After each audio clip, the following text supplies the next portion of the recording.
Okay, welcome to another episode of On the Rush from Off the Cuff. Today we have an awesome new update for you from the brand Traska. A little bit about them. Their headquarters are in Jacksonville Beach, Florida.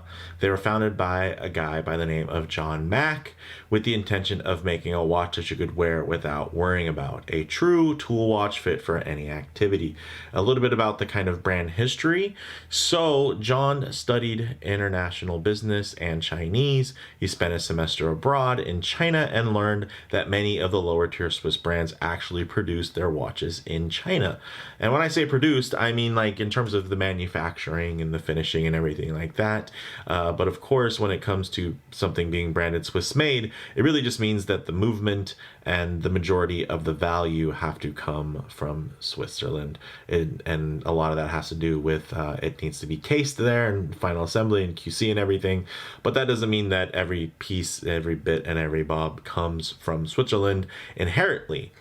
Now, with this knowledge, it kind of spurred him to visit several factories to see if it was really the case. And sure enough, he saw a lot of big names out on the assembly line.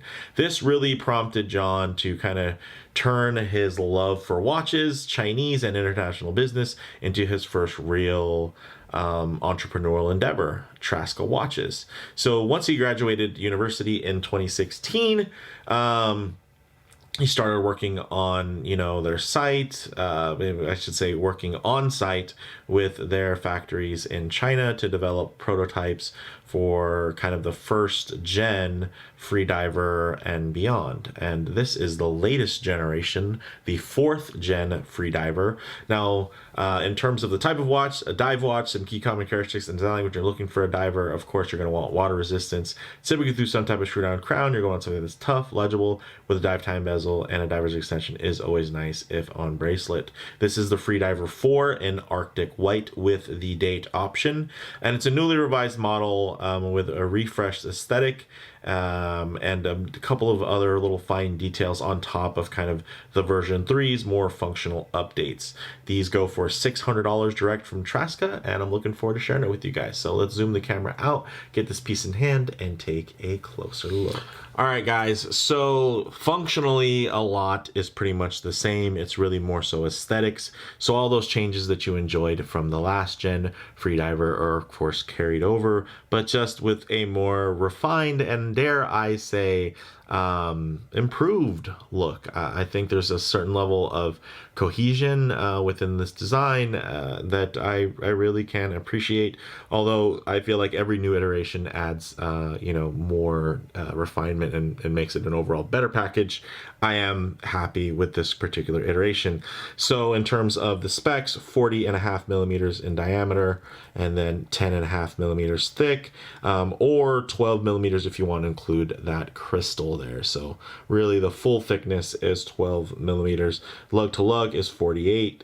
This is 316L stainless steel with a nice scratch resistant hard coating, and then it's brushed with finely polished chamfers as well as drilled lugs as seen there. Now this double domed box sapphire crystal does have inner AR coating, and you can see it does a great job of just hitting and playing with the light and really just letting this dial shine. I really enjoy this particular color palette with the white, black, and red. I think it goes together nicely, and I did want to, of course, opt for the date window. I think it has a nice kind of parity with the lollipop on the seconds hand as well as the 12 o'clock marker on the bezel insert. Now, the movement inside here is actually the Miyota 9019, not the 9015, although you can't see that. The 9019, the only difference really is that it has a lower hand clearance. So compared to the 9015, this is going to be a little bit thinner in terms of that hand stack. So again, doing things that I think, you know, you don't have to do. You could probably save money if you get a bunch of 9015s at this point. But the fact that he went with the 9019, I just dig that. And then case back, solid and engraved. Very minimalist from that perspective. Would be nice to have a display case back, but also having the thinness is very nice.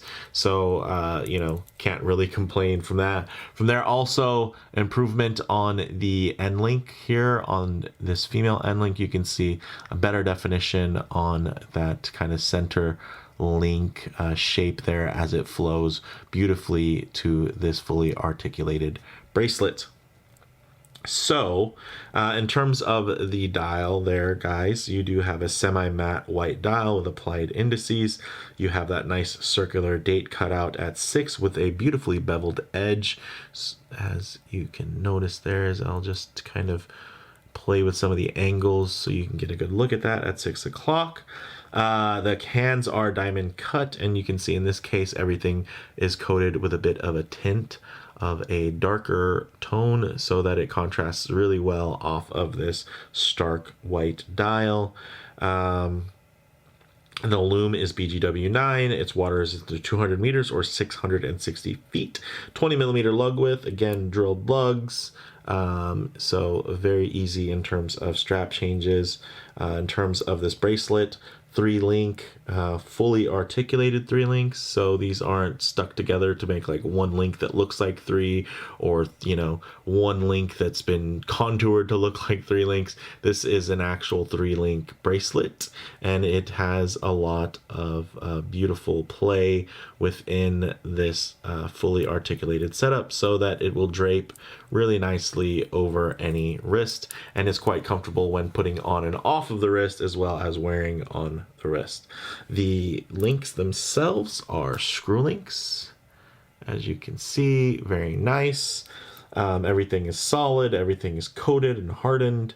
It has a beautiful taper that goes from 20 millimeters down to 16. The milled clasp is about 17.5 millimeters. You do get the pushed button here. You get 4 micro adjust holes. Everything is signed. You also get some nice perlage work on the folding scissor section there, and it just works. You know, not the most technologically impressive, but it does the job, and it does it well. So I have to give props for that. And let me give it a quick wipe, because I do have, of course, I'm getting a couple of fingerprints on it, the Hot Studio lights. But man, look at that finishing there on the brushing, and the coating over the years, over the generations, has continued to improve to where that tint that's on there is less and less noticeable. So I'd say now it is definitely a lot more on par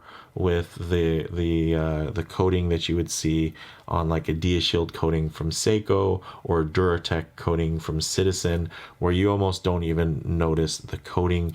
The brilliance of the steel is still able to show really, really nicely. So with that said, let's actually get this piece on wrist and see how it wears. Okay, hey everybody, so check that out. On the wrist, 7.5-inch wrist, centers really well. I feel like the bezel to dial ratio is very nice. The dial is quite expansive, but they do center those indices, and then you have that outer track, which help kind of mitigate and manage the space so it doesn't feel totally empty. Also, having now the fully indexed bezel insert is really nice, and that reminds me to do this. Ooh. Although they didn't change this from the last iteration, I know you guys enjoy this.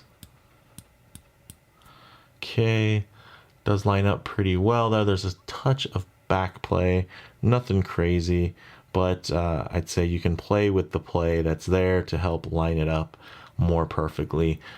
So, you know, those of you like me that have a certain sickness about everything lining up and being perfect, and just rest assured, at least in this example, it's working well. And you can see everything in terms of, look at that beautiful high polished bevel, very nice transition there, those nice softly contoured sides of the case.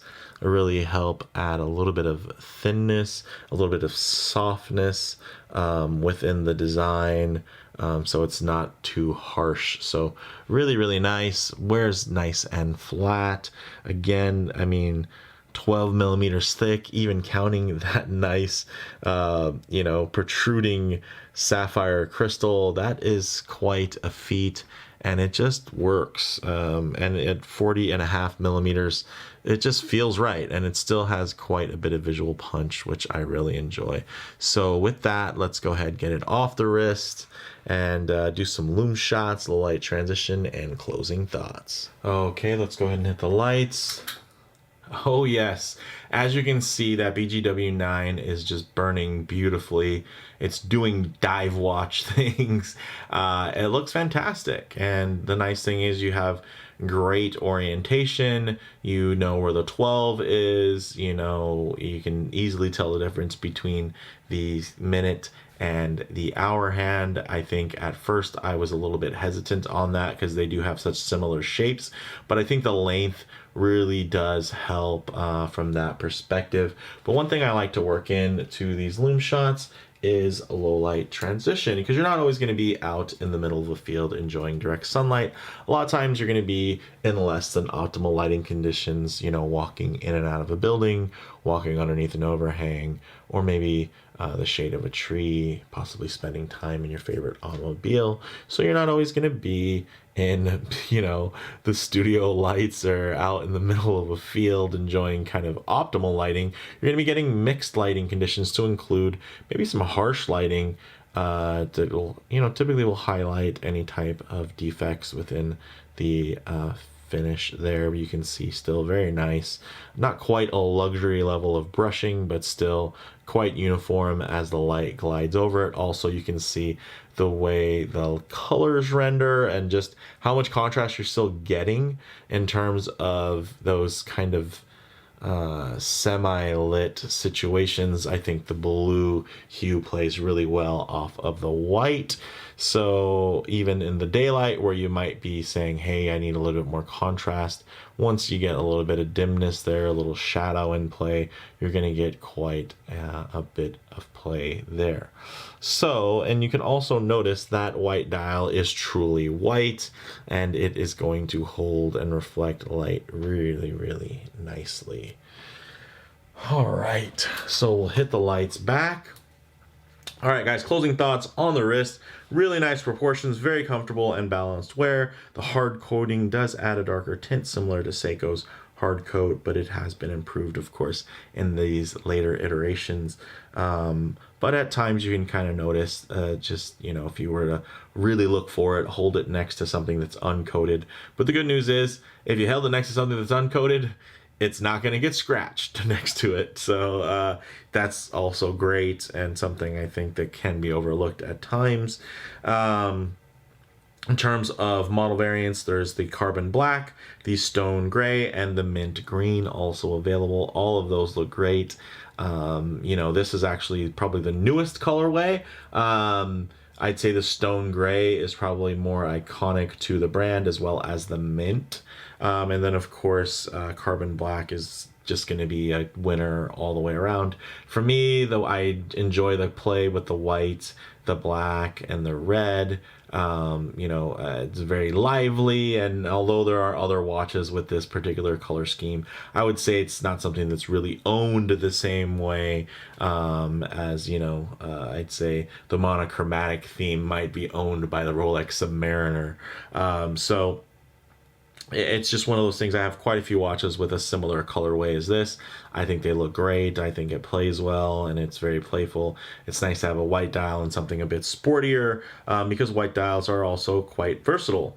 So in terms of comparable models, there's of course a lot of options that are out there within this price range, $600, with similar movements and specs. But for me, the Freediver standout qualities are being that the hard coating is awesome and really well done. I did like a whole scratch test back in the day, and it was really fun and quite surprising. So now when I wear these pieces, it just gives me so much confidence from that perspective. And then, of course, everything is really well executed. and that really awesome articulating bracelet is just impressive. So it has a couple of great standout features that I think separate it from other things kind of within that range, and I think it's a huge value under $1,000, and this would be within that kind of top 5 micro brand diver under $1,000 conversation. So look forward to a segment eventually on that and my recommendations. Why don't you guys put in the comments stuff that you would say should fall within that, and then we'll see if our notes match come that segment. For me, guys, bottom line, great vintage inspired looks that continue to really add distance from the homage based styles from that side of the house. So although it is vintage inspired, it's still, the nice thing is it's becoming more and more independent and more of its own style. It's more of its own design language and ethos as the brand continues to grow and these pieces continue to evolve. So yeah, I love that they are distancing themselves, from some of these other brands that are more reliant on that vintage aesthetic. And then they're also adding features that you would expect in watches that cost more, when it comes to getting a beautiful hard coating, ceramic, a date cut out with some flair, with a nice, bevel around the window, just some great play, and it's just, again, it's just really well done. So with that said, let me know what you guys think in the comments below. If you like the video, please do a like, and if you haven't already, please subscribe for more content just like this. Thanks, guys.